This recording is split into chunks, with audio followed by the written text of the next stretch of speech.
This clip is brought to you by SaveWithConrad.com.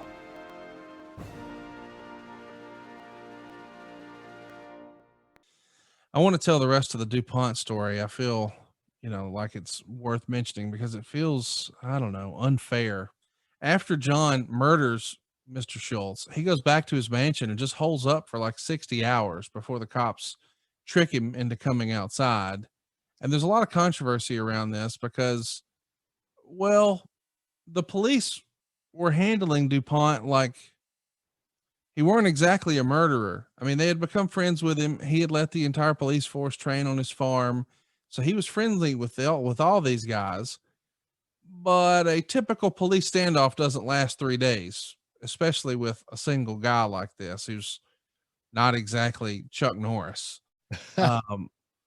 What'd you think of the way the local police handled this whole situation? I mean, the Schultz family had to be furious.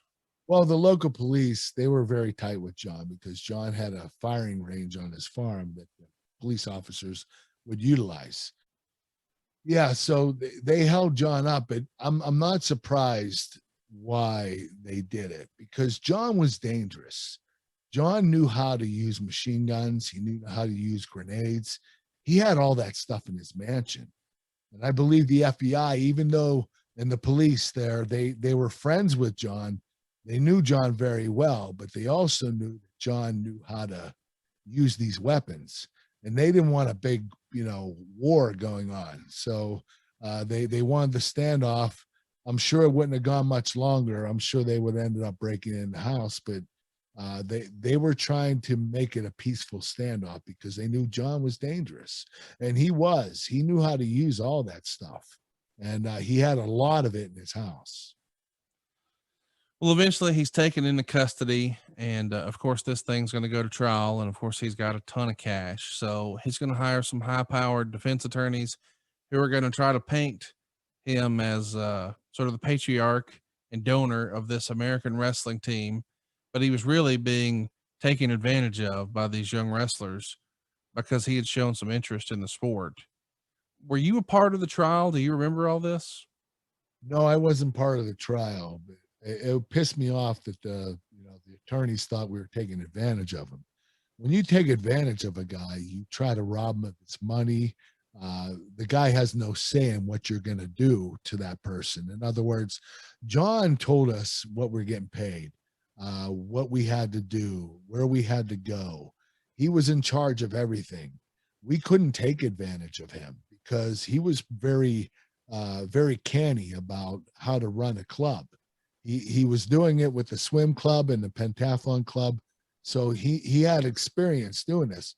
We weren't taking advantage of him. Now, we might have taken advantage of the fact that he was mentally ill, but we didn't know it at the time.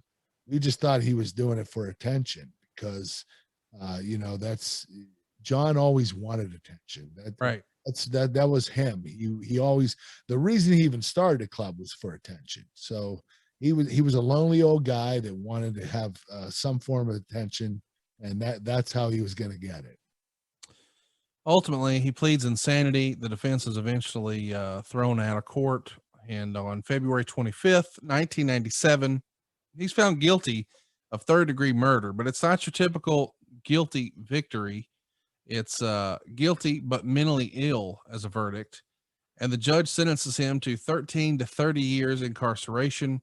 He's going to be housed in a minimum security facility in Pennsylvania, and he was first eligible for parole on January 29th, 2009, but he wasn't granted it. And of course, the next year he passed away in December 2010 of COPD.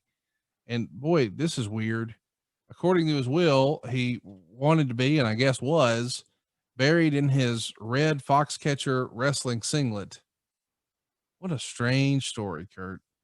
It is strange. And, John was just an odd figure. He, the way he went about things, he was very eccentric, no doubt about that.